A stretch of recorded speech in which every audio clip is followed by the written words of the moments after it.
waltz was a revolutionary dance. And now why do I say that?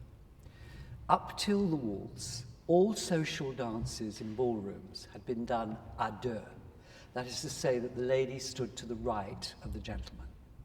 And the dances went forwards and backwards, sideways. They sometimes turned to face each other, but at arm's length. The waltz, quite a different thing. Suddenly, the woman was in front of the man. Suddenly he holds her body. He's allowed to actually hold her around the waist, and he presses her to him. It was daring. It's based on a German dance called the Landler, which was done holding shoulders, so it's still in 3/4 time.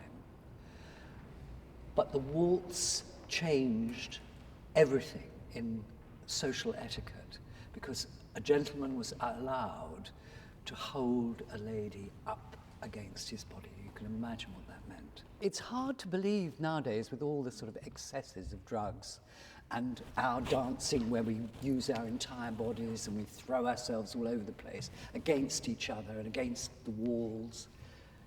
That was such a shocking and daring dance.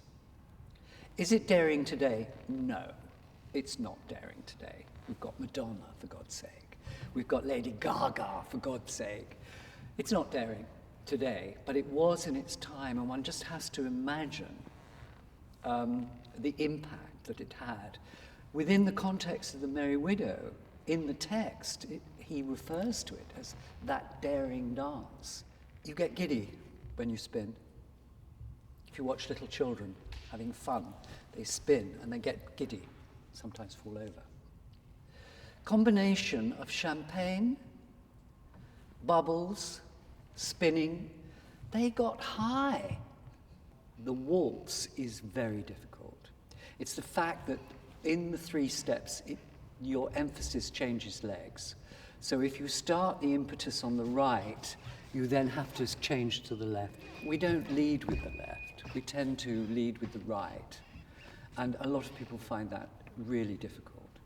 So the combination of the coordination of the legs in a Viennese waltz having to spin, and the most difficult aspect is that one of the steps is going backwards. Now in life we don't go backwards, we go forwards. So getting that stride, that backward stride, which creates the momentum for the turn, is very difficult. In a slow waltz, it's a sideways action, but in a Viennese waltz, you have to get that whipping, turning action.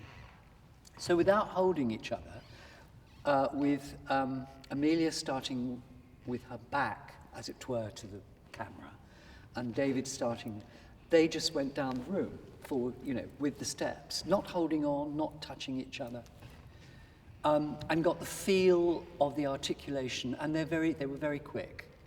They picked up the step very quickly.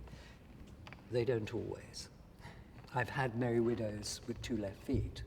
Amelia does not have 2 left feet, and nor does David. They're very, very articulate.